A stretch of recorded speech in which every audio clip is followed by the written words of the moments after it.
presentación que gira en torno a dos poemas de Venancio Fortunato, un poeta del siglo VI después de Cristo.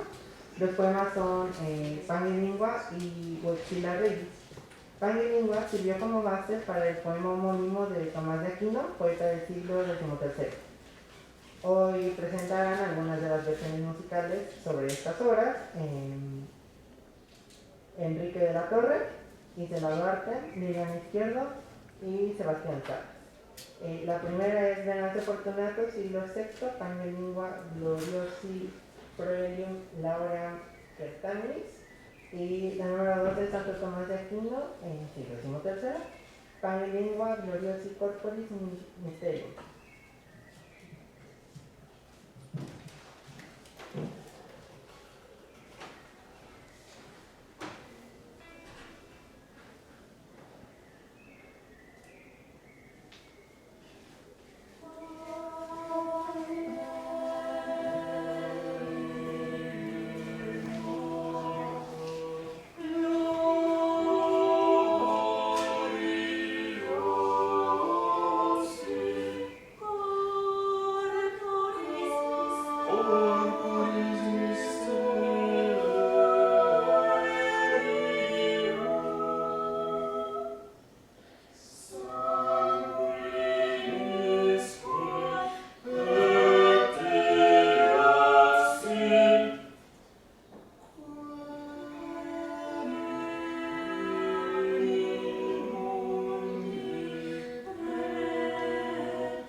A continuación, sigue el estudiante de octavo semestre, Ares Quintana, presentando Entre ritmos y canciones.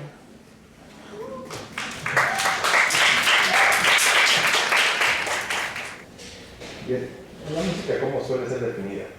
Como un conjunto de sonidos y silencios. Una definición muy básica. ¿Dónde se encuentra también eso? Pues en la poesía griega. Los sonidos, las palabras, los silencios, las cisuras. Entonces, el ritmo también es parte fundamental, no solo de la poesía, del arte, sino también de la vida. Si acaso no vivimos gracias al ritmo del latido de nuestros corazones. Entonces, por ello he decidido presentar para esta sesión de música una lectura rítmica de un pasaje de la Odisea, específicamente del libro quinto. Son los versos 55 al 74, y debo aclarar que esto se relaciona con la exposición del jueves, me parece. El jueves que realizaron mis compañeras César y Eli, porque trabajamos en conjunto en un análisis de este pasaje, que es sobre la isla de Calipso. Nuestro trabajo se llamó Horizontes Sexualizaciones Calipso. Y pues bueno, primero voy a dar inicio con la lectura normal, después la lectura rítmica y finalmente nuestra propuesta de traducción, que lo que tratamos de hacer fue pues intentar como dar un ritmo y sobre todo una rima. Normalmente no se hace esto en las clases, pero pues aquí lo quisimos intentar. Comenzar con la lectura normal. Alpho te deteneson, así que totelos te usan. En sec pontu vacío ideos repeironde. Eyen, ofra mega speros higeto, to en ninfe. Nadie nos locamos, tendendo fiterme ne usan. Pirmen pescarofi mega cayeto, telose dogme. Quedur teuteato iotiu, tanane sonodore. Ieromenon, hedendon auidaur sopicale. Christon epoicomene, Criseie, Kerki hipainen, Hile desperos amphitefite teletosa, Clete teleidos ecairobodes hiparisos, Enfa de tornites tanisiteroi eunarconto, Scopes tideques tetanilos el que coronai einagiai, Tesin tectadosia erga memere, Herautu tetanisto perisperis lapiroio, Gemeris gebosas, Tefele y desafilesi, crema y exelia espícites reon hia piloco, lesia y alelon, tetramenda y alerizal. Amfide limones malacoi liu, deselino. Telon, en zaquepeita caiatanatos perperifon, fesa y toidon, caiterfeye parecines. Es la lectura nueva, procederé con la lectura rítmica. Recuerda que hacer esto ética el método del examen de la física catalítico. Alpho te meson afique totelo te usan. Ente pontu vacío eideo sepe ironde. Eie nofra megaspios hique totoe nininte. Naie neuplocamos, tendendo fiterne ne usan. Pirme ne pesjarfin, mega calle totelo te dotne. Quedo teu que atoio tiu, tananes sonodorei. Daio menon, hedendo naoilia uso picale. Histon epoicomene, Criseie kerki difaime. Hile desper santi defice itelle toosa. Clete taigeros, ecaieu desci parisos. Enfa de torni tes, tanisiptere euna zonto. Scopes tibileces, tetaniglos solte coronai. Eime iliai tesin, tetalasia erga memere. He dautu tetanisto, peris peius latiroio. Gemeris he boosa, tetelle idesta filesi. Crena idexeies, isiles reon gira tiberco.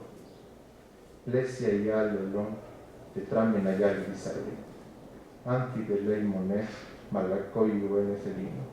Telon, enta que peita, callatan a tosse periperton. Te saitoidon, caiterte impresinesi. Es la lectura rítmica, pues es notable la diferencia entre una lectura normal y una con base en el esquema y ya finalmente proceder con la traducción propuesta. Pero cuando en verdad llegó a la isla que a lo lejos se encontraba, después de haberse dirigido aquí desde el mar Violeta, vino a tierra firme hasta que llegó a la profunda cueva. En esta, la ninfa de hermosas trenzas se encontraba, y halló a la que en su hogar estaba, mientras que un gran fuego sobre la chimenea se consumía. A la distancia, un aroma por la isla se percibía, cuando abrían el cedro y al verse que fácilmente se cortaba. Y ella, quien en el interior con voz bella cantaba, acercándose al telar tejía con dorada lanzadera, y un bosque próspero había retrotado alrededor de la cueva, el aliso, el álamo negro y el ciprés que dulcemente perfumaba, y donde aves de largas alas en un nido se posaban, búhos, halcones y de alargadas lenguas las marinas cornetas, las labores del mar han interesado a estas. Y justo aquí, alrededor de la cueva, extendida se encontraba, calzona vid y en racimos de uvas abundaba, y 4 fuentes, una tras otra, con brillante agua fluían, cercanas unas de otras, cada una hacia un lado se dirigían, y por ambos lados las suaves praderas llenas de violeta ya estaban, donde entonces incluso un dios, una vez que llegaba, tras haberla visto enteramente se maravillaría, y en sus ánimos se deleitaría. Eso es todo, gracias.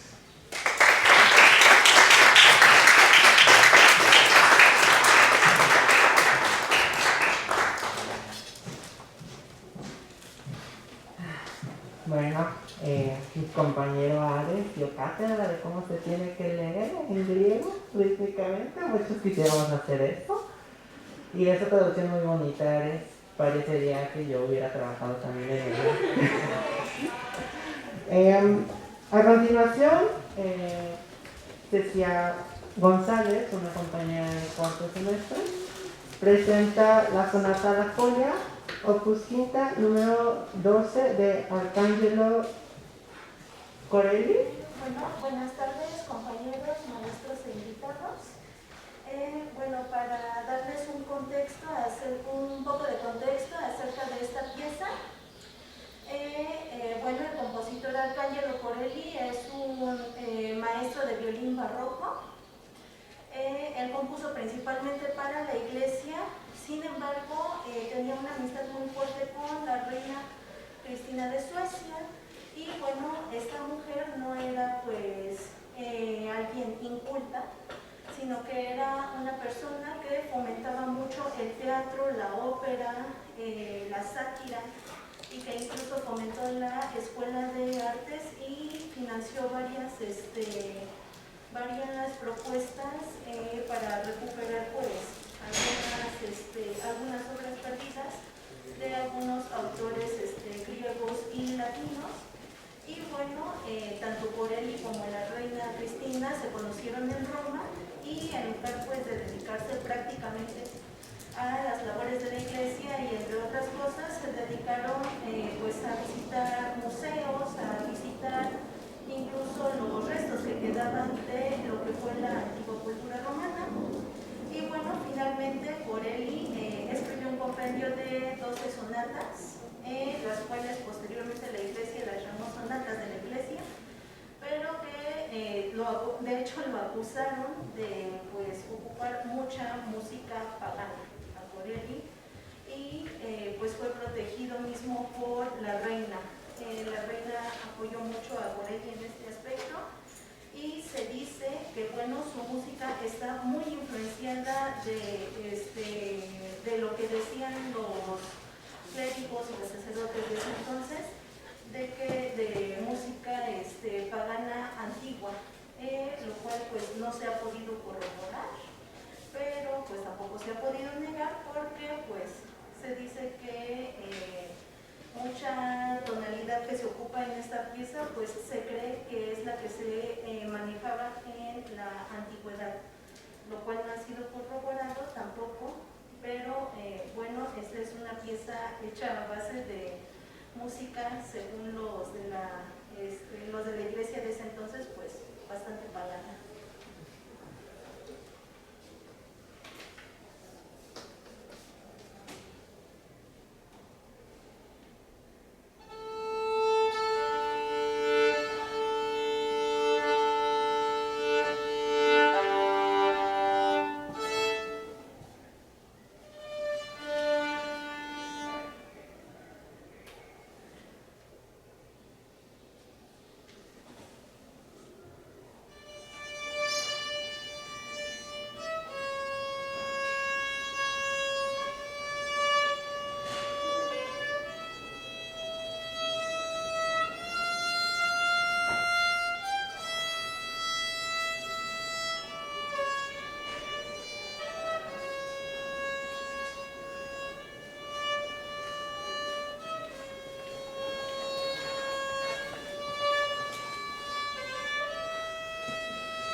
No, bueno, sin duda nuestros compañeros nos han regalado demostraciones de su increíble talento. Felicidades a todos y a todas las participantes de este evento musical. Igualmente, muchas gracias por haberse tomado el tiempo para preparar estas piezas para el 17º coloquio de letras clásicas. Igualmente, le damos las gracias a los asistentes de todo el día de hoy. Y a continuación, de 4 a 5 de la tarde, en el salón de actos. En el salón de actos 1 se va nos vamos a tener que cambiar la máquina del salón de actos para que la maestra Olivia y la doctora Leticia López Cerratos moderen los proyectos de investigación de Lilian Romero y Silvia Monroy. Muchas gracias. Gracias por su asistencia. Vamos a comenzar esta mesa, última mesa del día del 17º Coloquio de Estudiantes de Letras Clásicas. Vamos a tener la participación de Lilian Romero. Nos va a presentar su proyecto de investigación. Esperemos que en el intervalo llegue Silvia Monroy, porque no sabemos la causa por la cual no ha llegado al lugar, pero bueno. Y bueno, también ofrezco una disculpa, la doctora Leticia López está un poco indispuesta, entonces no podrá presentarse en estas dos mesas de investigación. Pero bueno, vamos a comenzar. Lilian Romero Quebrado actualmente es adjunta de la profesora Tania Alarcón, participó en el contenido de la página de estudios del pensamiento novohispano y actualmente trabaja en la traducción comentada de la primera parte del tratado Elucidatio Ususque Astrolabii de Johannes Stuffler, para recibir el grado de licenciada en Letras Clásicas. Adelante, Lilian. ¿Sí me escuchan? Bueno, antes que todo, les quiero agradecer su presencia, la invitación del coloquio. Para mí es un gusto compartirles un poco sobre el tema que estoy trabajando. Entonces, pues voy a comenzar. El astrolabio es un instrumento utilizado para conocer la altura y las posiciones de un astro. Sin embargo, su uso no se limita a eso, pues con trazos geométricos más sofisticados es posible extender su funcionamiento. El auge de este artefacto fue tanto en época medieval, existen varios astrónomos que hablaron sobre él. No obstante, es en la época renacentista donde la influencia del instrumento fue mayor. Se eligió a Johannes Stoffler y su manual del astrolabio por ser desconocidos por los estudiosos de letras clásicas. Por ende, ha sido poco estudiado y el manual no se encuentra traducido a nuestra lengua. Hasta ahora existen dos traducciones en lengua moderna, una al inglés elaborada por Alexandre Brunella y John Lamprecht en 2007, y otra al francés elaborada por Jean-Pierre Demey en 1975. Dado que no existió una traslación de este texto a nuestra lengua, mi trabajo brinda una traducción comentada de la primera parte del tratado, la transcripción del texto latino. Aunado a la traducción se agregan 4 capítulos que versan sobre el autor, la obra, el artefacto y las fuentes. Todo esto con la finalidad de que nuestro trabajo se convierta en una herramienta para aquellos que desean aprender más sobre la astronomía, los métodos geométricos y sobre todo las implicaciones en la construcción de un artefacto astronómico. Siguiente, por favor. Johannes Stoffler, o conocido como Juan Stofflerino, fue un clérigo, matemático y astrónomo erudito. Nació en 1452 en Tübingen. Pasó los primeros años de su vida en el monasterio de Blauberuber. Posteriormente se convirtió en un sacerdote en Justingen. Fue decano en el distrito de Engen en 1497 y desde el 1511 fue profesor de matemáticas en la Universidad de Tübingen. En el año de 1493 construyó un globo celeste. Este artefacto muestra el cielo estrellado visible desde la Tierra y actualmente se encuentra en el Museo de Germanisches National Museum de Nuremberg.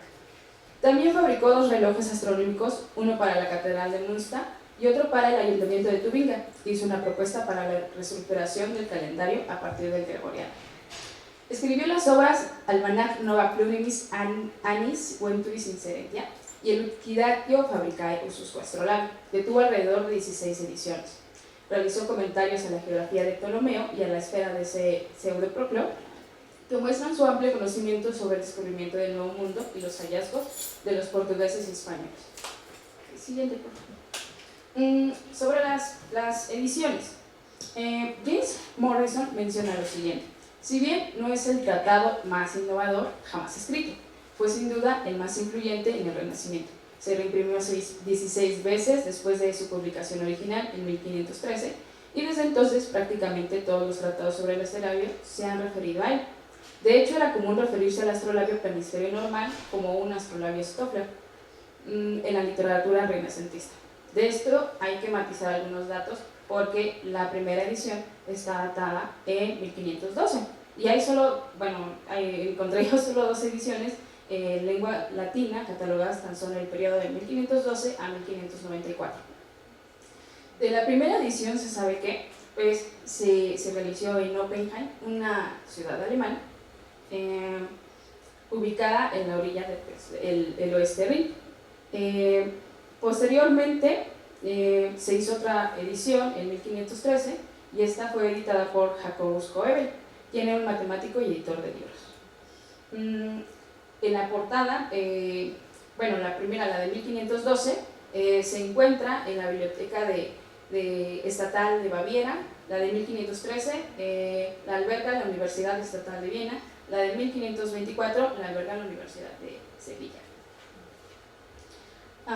Esta edición de 1524, siguiente, por favor. Tiene una firma de Fray Servando Jiménez. Entonces eso ahorita nos va a importar para la hipótesis que yo formulé, ¿no? En la imagen podemos ver que el grabado es idéntico a la portada anterior, por lo que se imprimió en el mismo lugar.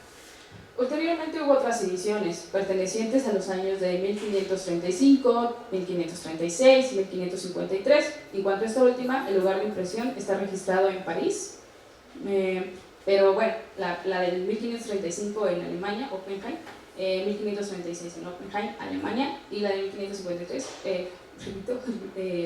en París. Siguiente, por favor. Siguiente. Otras ediciones corresponden a los años 1560, 1564, 1569, 1570, 1585 y finalmente la de 1594. Las ediciones de 1570 y la de 1585 pues provienen del mismo impresor.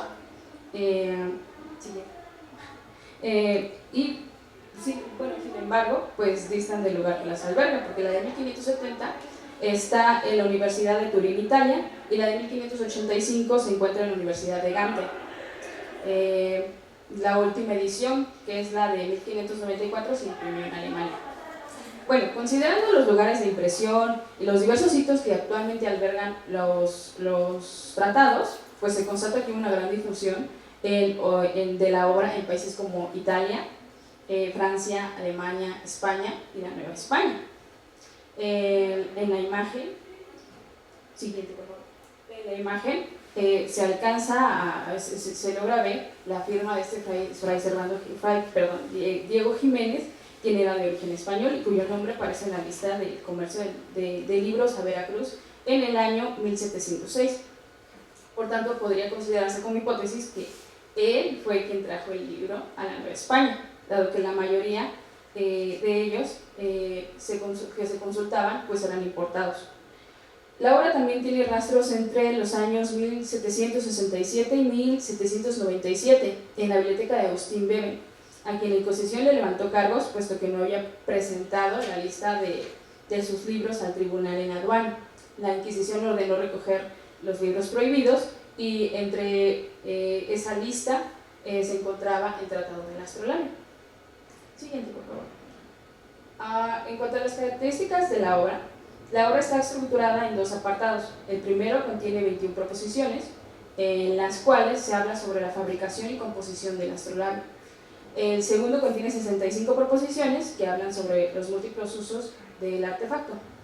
En este caso yo solamente traduje la primera parte y bueno, en cuanto a las proposiciones son como subtítulos que hablan sobre qué es lo que se va a hacer para construir. Por ejemplo, en el primero habla sobre el material y ya. En el segunda proposición habla sobre el trazo de los 3 círculos, el trópico de Cáncer, el trópico de Capricornio y el círculo equinoccial. De manera general se debe hablar primero de la distribución esquemática de estas proposiciones, ya que suele ser muy organizada, pues al comienzo de cada una el autor suele poner el título, el número de proposición, el tema del que hablará y el objetivo. Posteriormente inicia tratando el asunto de manera teórica, exponiendo antecedentes históricos o definiendo significados, todos ellos relacionados con el tema en cuestión. Seguidamente describe el proceso y proporciona las instrucciones para trazar las partes del astrolabio. Para concluir en este aspecto, el autor coloca unos esquemas al finalizar de cada proposición para que nosotros nos demos cuenta cómo es que quedaron los trazos una vez que ya terminamos con estas instrucciones. Por mi parte, considero, además que esto es una innovación, son un apoyo para interpretar mucho mejor el texto, porque se deben de seguir las instrucciones minuciosamente, confrontando los resultados con el texto latino y la traducción. En relación con el estilo del autor, su latín presenta un uso de oraciones consecutivas, que como bien sabemos, están formadas con ita ut, tantum ut y tan ut. Sin embargo, hemos encontrado que el autor realiza una variación con ita quot, y a veces coloca un tam. Estas oraciones suelen estar pues, cuando hay una descripción en las instrucciones, expresando una idea de efecto o resultado. Un ejemplo de esto es la oración ita tamen quod una eius superficies concavit, que se traduciría de tal manera que una superficie de este sea cóncava. Una de las cualidades que posee el texto es el uso variado, de tiempos y modos verbales, con el fin de evitar una narrativa repetitiva en el tratado. Por ello emplea el imperativo presente y futuro en segunda persona del singular, el futuro en segunda persona del singular y el subjuntivo volitivo o yusivo en tercera persona del singular. Para ejemplificar esto, añado pues la tabla, por leer algunos, describe, quaere, restringe, produce, duc, protrae, comprime, acta, ¿no? Son algunos que se encuentran en el tratado. El siguiente por favor, futuros, ¿no? Como notabis, oxignavis, properabimus, figurabis, signabis, notabis, ¿no? Siguiente por favor.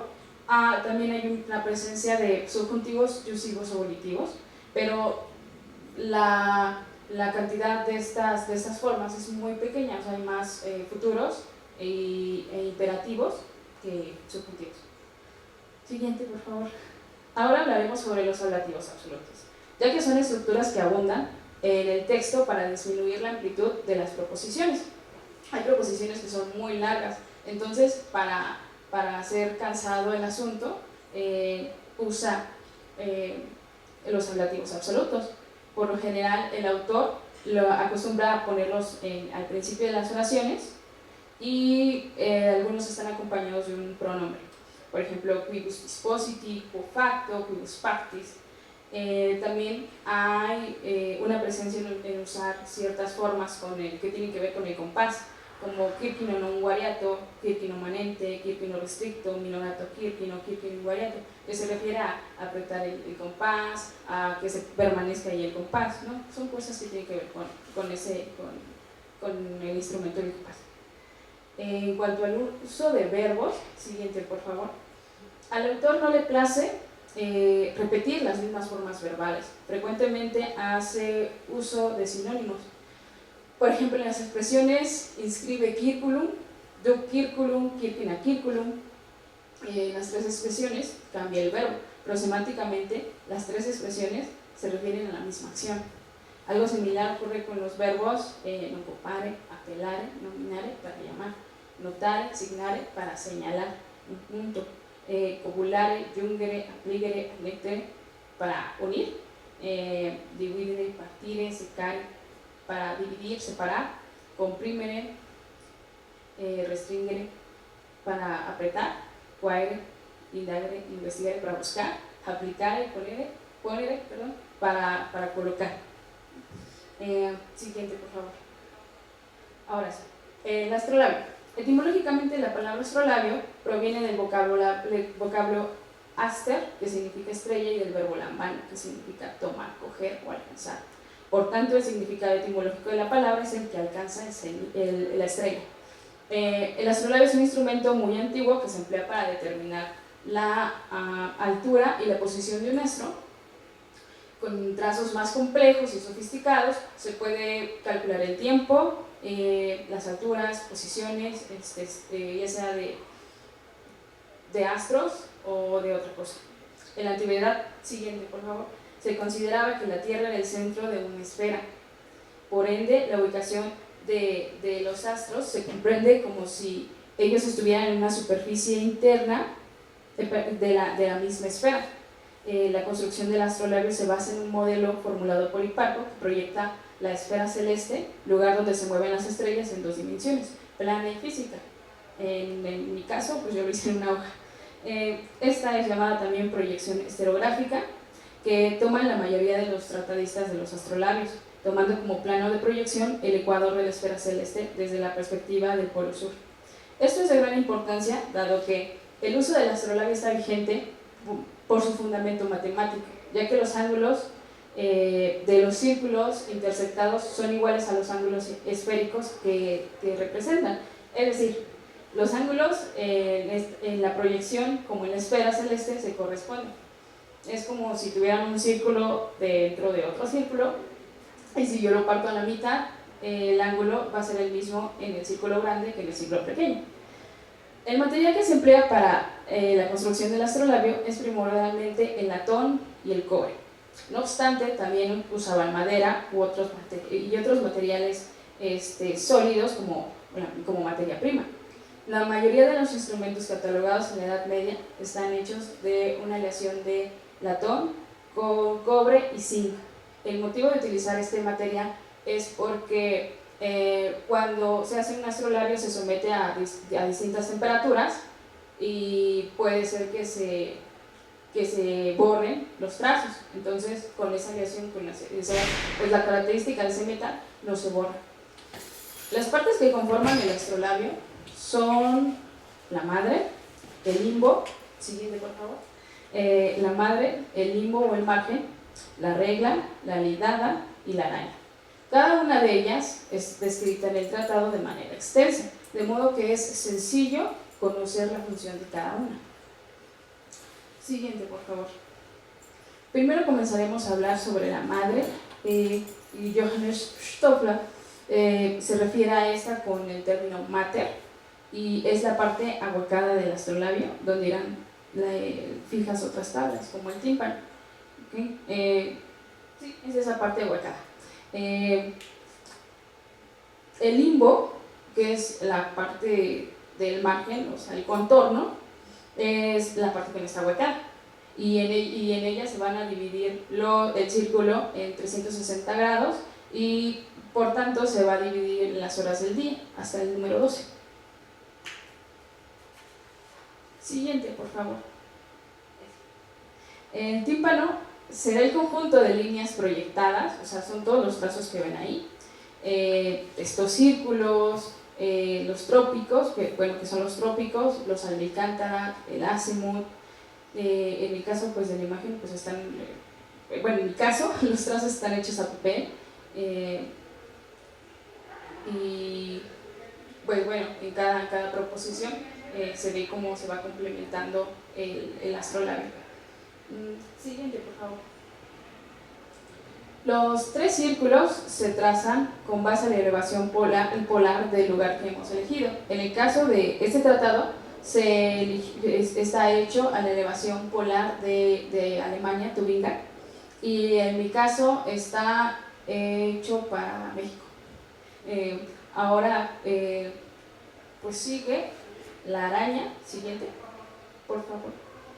Y esta es una placa giratoria que también es llamada red o alakán but en lengua árabe, y en ella se trazará un mapa astral con las trayectorias del Sol, la Luna, las estrellas, y también se colocará el círculo de zodiaco, donde se pueden encontrar las 12 casas con su medida correspondiente. La araña puede tener formas de animales. En el caso de la segunda imagen, que se alcanza a ver la carita de un dragoncito, y las colitas representan la posición de la estrella. No se ve que en la parte de arriba de las peritas tiene el nombre de la estrella y las peritas señalan la posición. Siguiente, por favor. La regla, también llamada ostensor o almuri, es una pieza que corre en la madre del astrolabio y que está sobre la araña. Tiene la función de alinearse con el círculo del horario cuya posición se pretende conocer. Siguiente, por favor. La lidada es la regla que corre por el dorso del astrolabio, que es en la espaldita, o sea, en la parte trasera del astrolabio, y tiene dos pínulas en las extremidades, y estas sirven para alinear la vista con la altura, para hacer tener el ángulo con respecto al horizonte. ¿Sí? Otra pieza importante es el altícot o clavo. Su función es evitar que todas las tablas hechas no se caigan. Yo no sé si han ido a la papelería y han comprado un relojito y hay una pieza que se pone en medio para que no se caigan las manecillas. Es similar el altícot, también llamado clavo. Finalmente pues está el suspensorio, que es la parte de la que pende el astrolabio y tiene dos armillas encadenadas. El astrolabio tiene que estar alineado con la rectitud de la línea meridiana, porque pues puede que las mediciones no sean las correctas, entonces debe estar alineado. Bueno, con esta última pieza se acaba la primera parte del Tratado del Astrolabio, y pues eso sería todo por mi parte.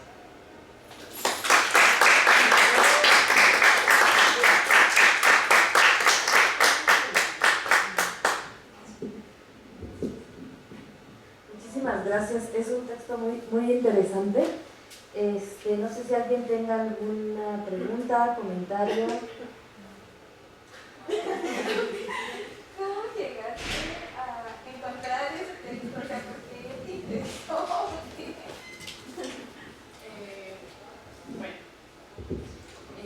Se supone que yo quería hacer una traducción de un texto novohispano y me dijeron, no, pues busca en la biblioteca. No sé si fue en el catálogo de Autilo o en el catálogo de la Biblioteca Nacional, pero hay una parte donde dice obras antiguas raras, y hay un apartado así. Entonces yo me metí a eso y fue cuando, o sea, lo primero que vi fueron los trazos, ni siquiera en latín. No lo hagan. Sí, porque el texto estaba muy grande, ¿no? Entonces, pues también uno cuando ve ese tipo de cosas para traducir debe tomar en cuenta pues la amplitud del texto. Y allí encuentras muchas cosas. Yo iba a preguntar lo mismo que ella, pero bueno, ya que estás en eso, ¿y por qué si viste los trazos? Eso te llamó la atención. O sea, ¿te gusta hacer trazos? Bueno, pues a mí me gusta la geometría analítica, entonces pues me llamó la atención, o sea, la verdad es que me llamaron la atención más los trazos que el latín, entonces pues por eso.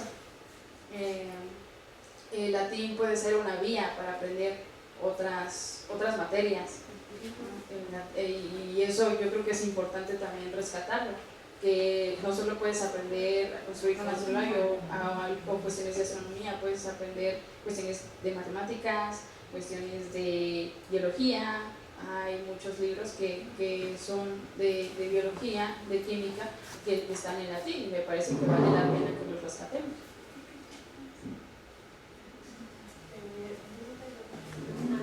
Pues, en primer lugar, felicidades, ¿no? Porque se ve que el trabajo es toda una aventura, ¿no?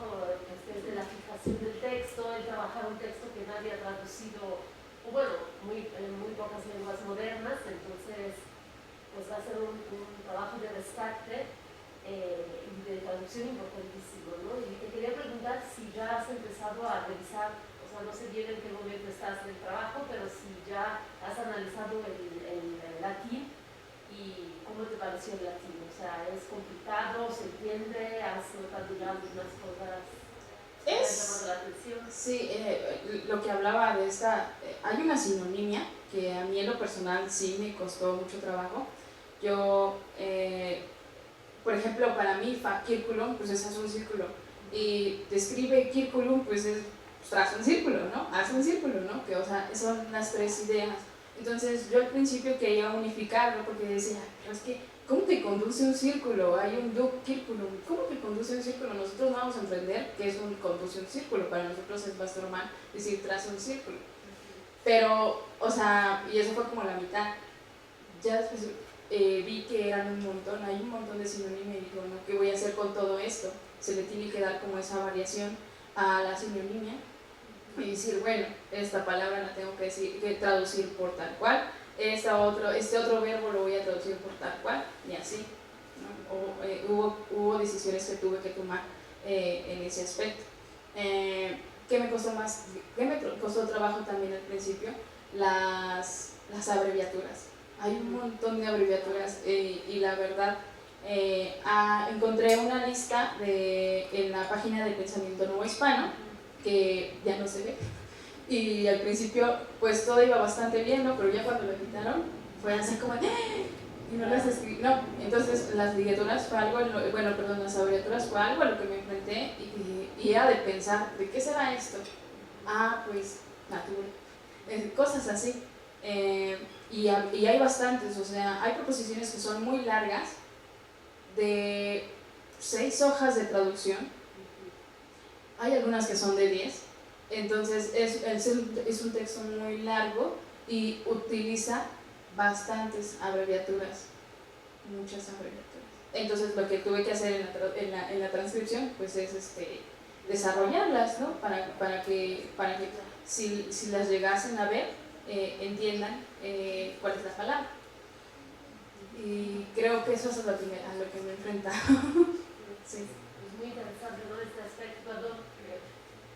Este aspecto de que uno, la primera cosa que quisiera hacer, pues uniformar, que va a ser más fácil, ¿no? Y luego aceptar también que la tarea de traducir no es fácil y entonces que antes de poder traducir hay que entender lo que nos está diciendo el texto, ¿no? Y entonces asumir que va a costar trabajo, pero creo que al final pues es una alegría, ¿no? Ya cuando lo ves que tenga sentido, ¿no? Ya en español, y también creo que toda esa labor de desatar las abreviaturas, ¿no? Es importantísimo a la hora de la transcripción, ¿no? Porque ya das a entender al que lee en latín lo que tú estás entendiendo, ¿no? Y entonces ya ahí está tu primera interpretación, que luego ya se verá pues en la traducción en español. Así que muchas felicidades. No, gracias. Enhorabuena.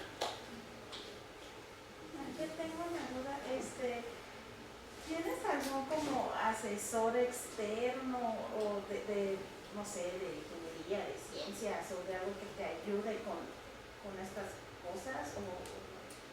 Bueno, yo le hablo a un profesor que es matemático.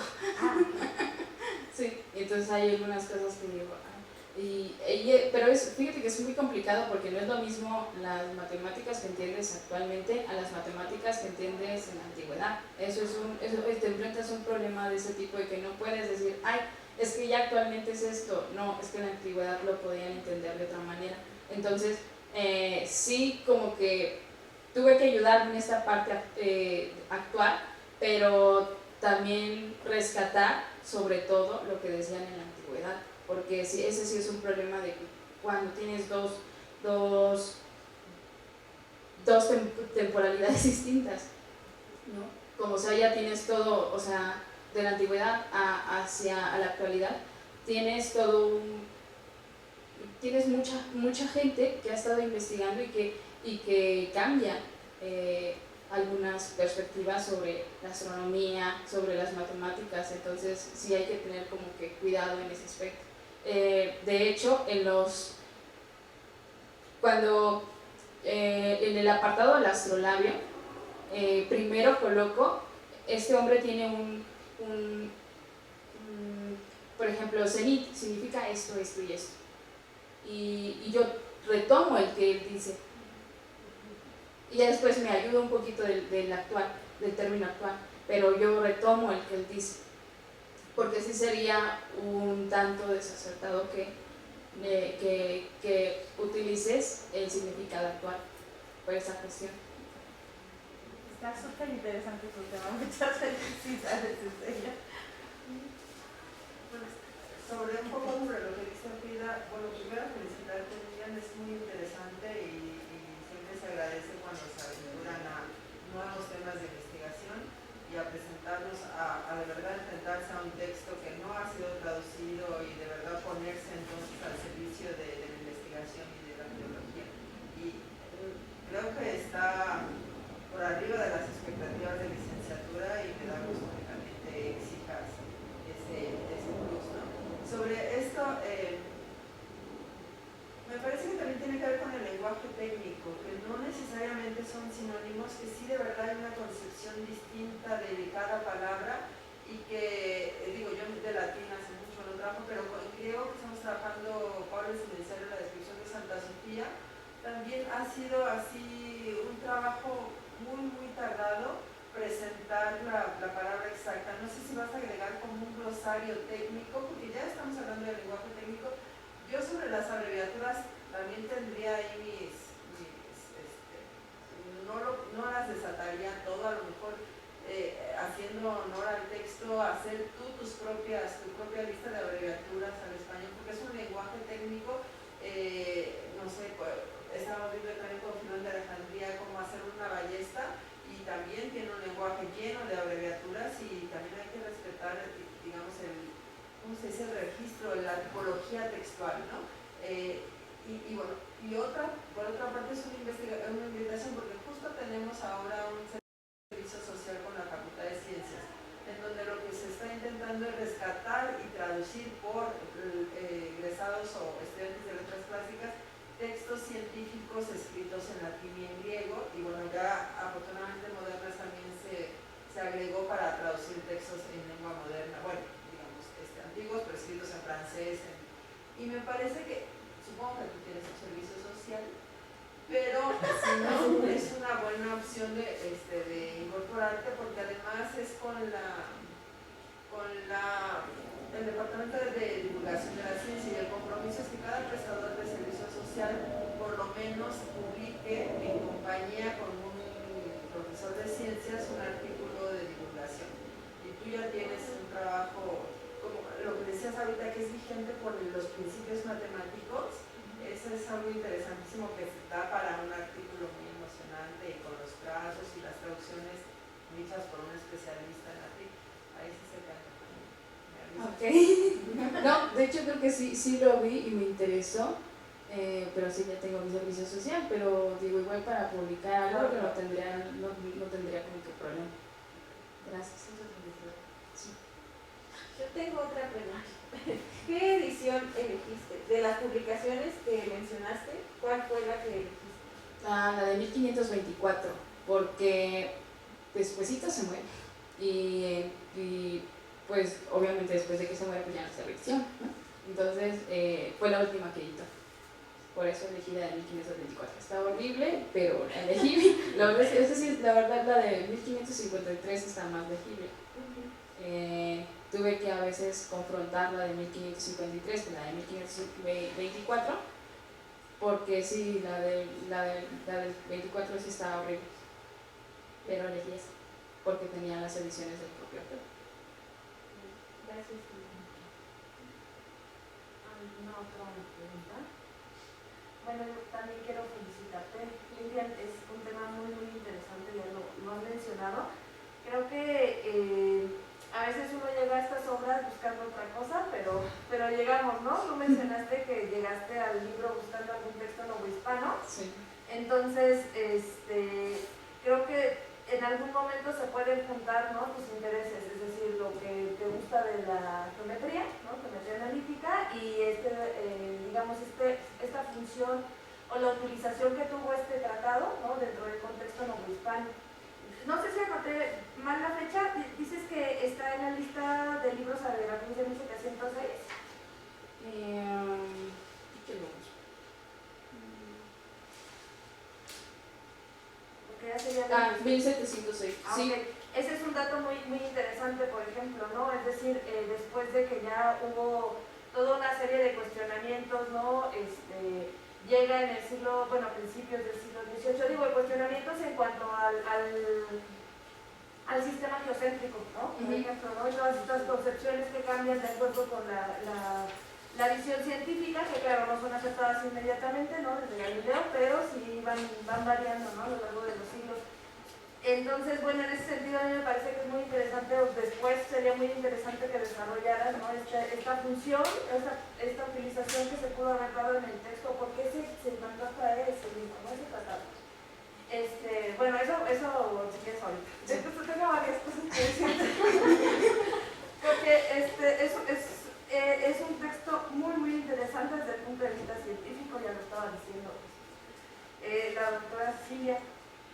En cuanto a los tecnicismos, igual, ¿no? Estas distintas formas de tratar los términos, ¿no? Los conceptos, ¿no? Que son de una época en los que no había nociones como las que tenemos ahora y es muy distinto. En algún momento yo me enfrenté a un libro que tiene ese tipo de tecnicismos también y es muy complicado. No sé si ya resolviste lo de las abreviaturas, pero pues por ahí hay muchos manuales y quieres después... Ya lo resolví. Bueno, Mucho tiempo, sí. Sí, porque es muy necesario siempre buscar manuales de paleografía y abreviaturas, ¿no? Yo tengo una duda, bueno, es así como muy específica relacionada con el proyecto. Bueno, tengo muchas, pero una de las principales es, bueno, ¿cómo puedes tú decirnos cuál fue tu proceso por el cual llegaste a traducción comentada? Es decir, tú buscabas un texto novohispano, a lo mejor no sabías qué querías todavía, pero buscabas un texto novohispano, ¿no? Entonces, ¿cómo te decidiste a hacer una traducción comentada? Bueno, va a ser repetitivo, pero fueron los trazos. O sea, saber qué había detrás y saber, o sea, para mí fue un reto, y dije, ¿podré, no podré? Para mí fue un reto, y una meta que yo me dispuse de, ¿podré hacer esto? O sea, siguiendo las instrucciones en latín, o sea, ¿se podrá llegar a esto? Y la verdad es que sí se pudo. O sea, pero el autor en ese sentido es muy... es como una receta de cocina. Entonces va de la mano desde lo más sencillo hasta lo más complicado. Hay preposiciones que no les miento, la verdad sí están muy complicadas. Me costaron varias semanas, pero sí salió.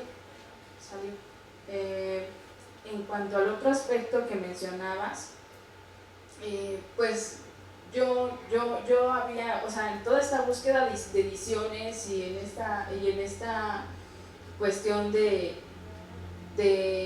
las expediciones del Nuevo Mundo, porque fue eso, o sea, fueron las expediciones al Nuevo Mundo. Yo leí un libro donde precisamente decía que pues se necesitaban cartas topográficas, mapas, instrumentos, y que estos tratados no cualquiera los podía tener. O sea, era como un grupo de personas muy delimitado. Exacto, no los podían leer. O sea, alguien más que no pertenecía a ese grupo no podía leer esos textos, porque era así como, no, por ejemplo, solamente algún equipo de los españoles, porque obviamente era como, pues es que no lo dejes leer, porque qué tal si llega un portugués y quiere el mismo lugar, ¿no? Esa cuestión de expropiar oro, plata, incluso animales, frutas, o sea, fue algo muy celoso, o sea, fueron personas muy celosas de lo que encontraban. Y por eso yo quiero pensar que trajeron el texto. Y solamente muy poquitas personas podían traducirlo, o podían leerlo, perdón.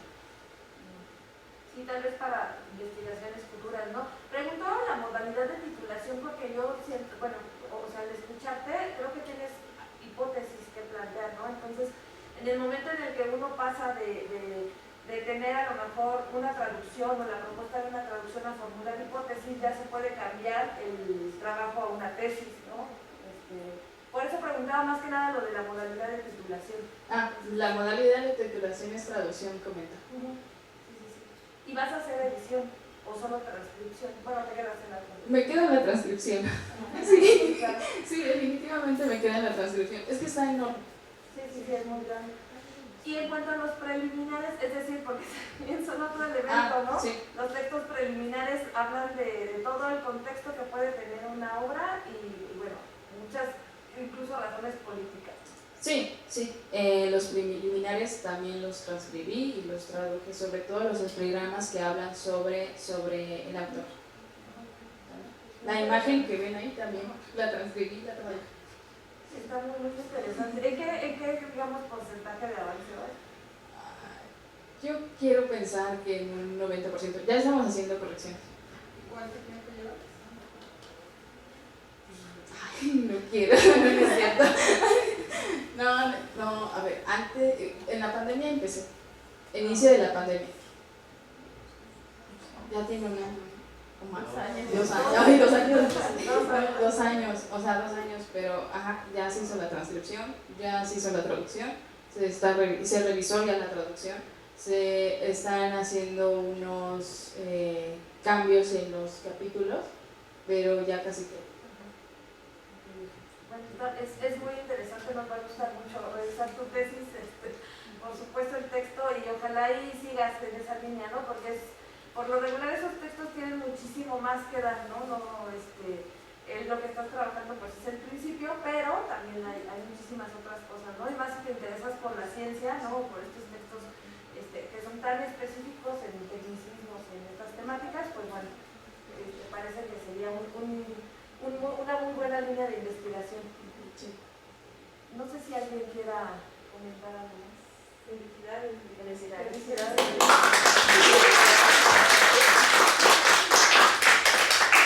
Pues muchísimas gracias por su asistencia. Nos vamos con un muy buen tema de investigación para reflexionar y vamos a esperar la tesis de Lilian para que podamos aprender mucho, ¿no? De lo que ella nos hable. Y bueno, pues terminamos este día, ¿verdad? De actividades. Nos esperamos el día miércoles en la siguiente